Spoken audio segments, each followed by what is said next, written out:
आज मत कौन हेलमेट पहले हो। सर, होली के त्यौहार के दिन ही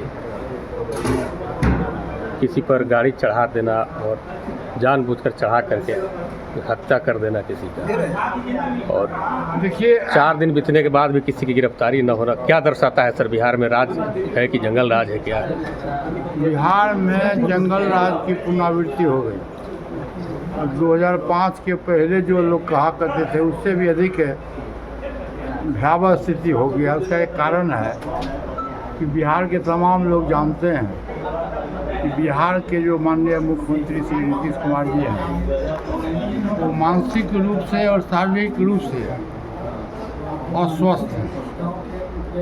और बिहार में क्या घटना घटती है नहीं घटती है उनको नॉलेज में बात जाता भी नहीं है, उनको पता भी नहीं चलता। होली के दिन इस ढंग की घटना घटना, और ये सरकारी पार्टी जो उनके एलाइज पार्टनर हैं, एलाइज साथी हैं, भारत सरकार में मंत्री हैं, सब लोगों को पता है। उनके पार्टी के पहले जिलाध्यक्ष थे मनोज सिंह जी, और नवीनगर से 2020 में रफ़ीगंज से 2020 में चुनाव भी लड़े विधानसभा का। और उनके सुपुत्र के द्वारा जो घटना घटी है 14 तारीख को होली के दिन लगभग 2:30 बजे दिन में, ये बहुत ही मार्मिक घटना है, हृदय विदारक दृश्य था। 10-11 वर्ष की बच्ची 8-10 लड़कियां खेल रही थी, और हम लोग के देहातों का था उसको गोबर मिट्टी खेला जाता है होली के दिन। फर्स्ट आवर में वो गोबर मिट्टी खेल रही थी, उसका दाग जो है सो उसके लोहा के गाड़ी के गेट पर पड़ गया, उसके चलते वो अंदर से निकला।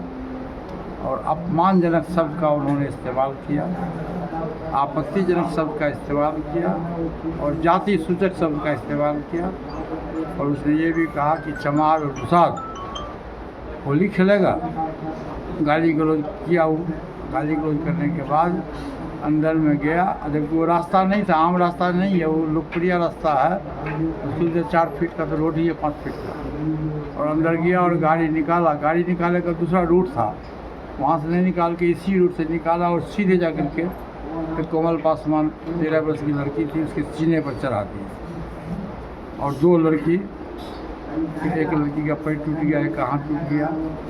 ये बहुत ही मतलब अंग्रेज़ के ज़माने में भी और मुग़ल बादशाह के ज़माने में भी इस तरह की घटनाएं नहीं घटती थी जो आज मुझको देखने को मिला। और वो पूरा का पूरा गरीब परिवार है। और सबसे दुर्भाग्यपूर्ण बात ये है कि जिस लड़की के द्वारा ये घटना घटी और 14 तारीख को लोक जनशक्ति पार्टी के ट्विटर पर आता है कि ये हत्या नहीं है, एक्सीडेंटल मौत। दिल्ली में बैठ के ट्विटर पर कह दिया कि दूरबीन से देख लिया कि ये हत्या नहीं है, एक्सीडेंटल मौत है। भाई एक्सीडेंटल मौत कैसे? वहाँ रोड ही नहीं है, गाड़ी का रास्ता ही नहीं है, तो तुम बचा रहे हो दलित होकर के, और तुम दलित की हत्या हुई और तुमको जरा सा भी ये नहीं है, और दलित की हत्या, और तुम अपने को कहते हो दलित के नेता हैं, और दलित की हत्या होती है और उसके बचाव पक्ष में बोलते हो। ये बहुत ही दुर्भाग्यपूर्ण स्थिति है। और स्वर्गीय रामविलास पासवान यदि जीवित होते तो उनको आज बहुत कष्ट होता कि दलित के सबसे बड़े बसियार अपने बिहार में और देश में स्वर्गीय रामविलास पासवान जी माने जाते थे। और इस ढंग की घटना उनके परिवार के लोगों के द्वारा, उनकी पार्टी बनाई हुई पार्टी थी उसके द्वारा घटना ये बहुत ही दुखद घटना है।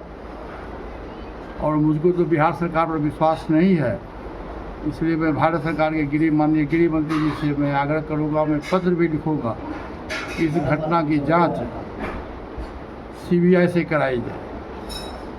और जो मृतक के भी माता और पिताजी बैठे हुए थे, उन्होंने हमसे कहा कि जो दोषी व्यक्ति है जिसे हत्या किया है उसके फादर और उसके जो रिश्तेदार है आकर के पैरवी करता है कि तुम 1 लाख 1.5 लाख रुपया ले लो और कंप्रोमाइज़ कर लो, समझौता कर लो। बताइए किसी की ज़िंदगी का कीमत 1 लाख और 1.5 लाख रुपया होता है। ये 3 मेरा डिमांड है। एक है कि CBI से इसकी जांच कराई जाए, दूसरा है कि जो दलित परिवार से जो मृतक को जो मुआवजा मिलता है वो मुआवजा बिहार सरकार दे। और तीसरा है जिस व्यक्ति जो हत्यारा है उस हत्यारा को अविलंब बिहार सरकार गिरफ्तार करे। यदि यहाँ से भागा हुआ है तो कोर्ट से आदेश लेकर के उसके घर तक कुर्की जब्ती करे। और मैं कल महामहिम में राज्यपाल महोदय से शिष्टमंडल हम लोग मिलेंगे और मिल के इस घटना की जानकारी मैं उनको दूंगा, मैं एक ज्ञापन दूंगा। यदि इसके बाद भी गिरफ्तारी नहीं हुई तो हमारा एक सामाजिक संगठन है, स्वर्गीय रामविलास पासवान जी के द्वारा बनाया हुआ संगठन है दलित सेना, वो सामाजिक संगठन है और उसका काम है कि जहाँ कहीं भी पासवान जी कहते थे कि दलितों पर अत्याचार होगा तो हम सड़क और संसद तक हम इसकी घोर विरोध करेंगे। हमारे दलित सेना के प्रदेश अध्यक्ष ये हमारे साथ में मौजूद है, घनश्याम दाहा जी हैं और प्रधान महासचिव रंजीत पासवान जी हैं, दोनों आदमी मौजूद हैं। और छात्र के हमारे राष्ट्रीय अध्यक्ष आकाश यादव भी हैं और बहुत से हमारे हाजीपुर के साथी लोग हैं।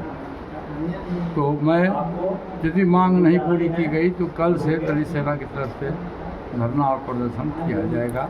और हमारा प्रयास होगा कि पूरे बिहार में जो भी हमारा डिस्ट्रिक्ट संगठन है सबको मैं निर्देश करूँगा कि आप पूरे बिहार में जब तक गिरफ्तारी नहीं होती है तब तक आप धरना और प्रदर्शन करिए। और औरंगाबाद के लोगों को भी हमारे खास करके हमारा आग्रह है कि औरंगाबाद के जितने भी दलित सेना के लोग हैं और दलित समाज के लोग हैं उनसे भी मेरा आग्रह है कि ये जो घटना घटी है इसकी पुनरावृत्ति भविष्य में नहीं हो, इसलिए आप इसका विरोध करिए और हत्यारों को गिरफ्तारी कराने के लिए आप अनशन करना हो करिए, धरना देना हो धरना दीजिए, चक्का जाम करना हो चक्का जाम। आपने अस्वस्थता की बात की, तो राजनीति में जब अस्वस्थ हो जाते हैं लोग तो क्या उनको राजनीति से संन्यास ले लेना चाहिए? यह बात आप पर भी लागू होती है, आप भी आपके बारे में भी कहा जाता है। नहीं, मैं तो अस्वस्थ नहीं, आप देखिए आपके सामने में हूँ। कौन कहता कि हम अस्वस्थ हैं? कौन कहता कि मानसिक तनाव में हम? वो अस्वस्थ है तो उन्हें संन्यास ले लेना। पूरे बिहार का लोग कह रहा है, मैं क्या कहूँगा?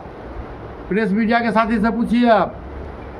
प्रणाम करना चाहिए किसको? प्रणाम करते हैं किसको? अशोक चौधरी के पिताजी के पुण्यतिथि में गए माला पर किसको किए? अशोक चौधरी जी को गला माला पहना दी। आर के सिंह जी यहाँ गए उनके किसी फंक्शन में माला पहना दी आर के सिंह जी को। पटना के जो सांसद है क्या नाम है, रविशंकर प्रसाद जी के कोई फंक्शन में गए उनको माला पहना। तो ऐसी स्थिति में क्या सलाह देंगे आप? गठबंधन के हिस्सा होगा आपकी पार्टी? हमारी पार्टी निश्चित रूप से हम लोग होंगे ना कि अभी हम घोषणा 14 अप्रैल को करेंगे।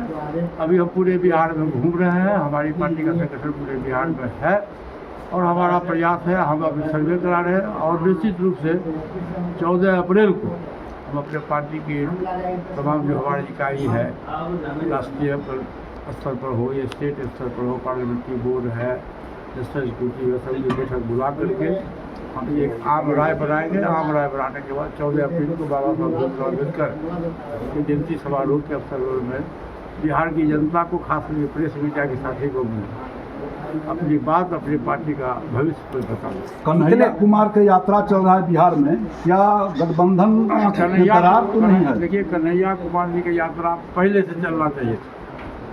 वो दिल्ली यूनिवर्सिटी के छात्र रहे हैं, नौजवान व्यक्ति हैं, वो तेज तरार व्यक्ति हैं। 10 वर्ष पीछे चले गए। 10 वर्ष पहले उनके इस्तेमाल करना चाहिए था उनको। कांग्रेस पार्टी के लोगों को 10 वर्ष पहले से कन्हैया कुमार जी का इस्तेमाल करना चाहिए। राजनीतिक गलियारे में चर्चा है कि कन्हैया कुमार की यात्रा से राजद के लोग खुश नहीं है, प्रसन्न नहीं है। देखिए, किसके यात्रा से कौन खुश है कौन नाराज है मैं नहीं जानता, लेकिन बिहार की जनता सर्वोपरि है। सत्ता परिवर्तन का अधिकार बिहार की जनता को है। बैलेट से बेसी ताकत बुलेट से बेसी ताकत बैलेट को होता है। और बिहार की जनता इतना जरूर समझदार है कि कौन अच्छा है और कौन बुरा है। जब समय आएगा, जब चुनाव आएगा बिहार विधानसभा का 2025 में, तो बिहार की जनता उचित फैसला कर देगी। आपने 14 अप्रैल को कहा है कि मैं तय करूंगा कि क्या होगा, पार्टी का क्या होगा, क्या कैसे चुनाव लड़े। तो आपकी पार्टी बिहार में कितने सीटों पर चुनाव लड़ने की तैयारी कर रही है? अभी हम कैसे घोषणा करेंगे आप बोलिए? फिर भी एक तैयारी तो होगी। मैंने आपसे कहा कि जब हम घोषणा करेंगे, एक तो हम पूरे बिहार में घूम रहे हैं, अभी तक 15वां जिला हम घूमे हैं। रेस्ट जिला भी बाकी है, वहाँ हम घूम भी रहे हैं और हम सर्वे भी करा रहे हैं अपने पार्टी की तरफ से कि कौन जिताऊ उम्मीदवार है और कौन टिकाऊ उम्मीदवार है। टिकाऊ जिताऊ भी हो, टिकाऊ भी हो, उसमें हम लोग चिन्हित कर रहे हैं। बड़ी पार्टी आरजेडी बड़ी पार्टी है, महागठबंधन बड़ी पार्टी है, तो हम उसमें हमारी पार्टी छोटी पार्टी है। हम लोग आपस में बैठेंगे, आपस में बैठ के जो सम्मानजनक समझौता होगा वो मैं कर लूँगा, तब मैं आपको 14 अप्रैल को भी बता दूँगा। सर एक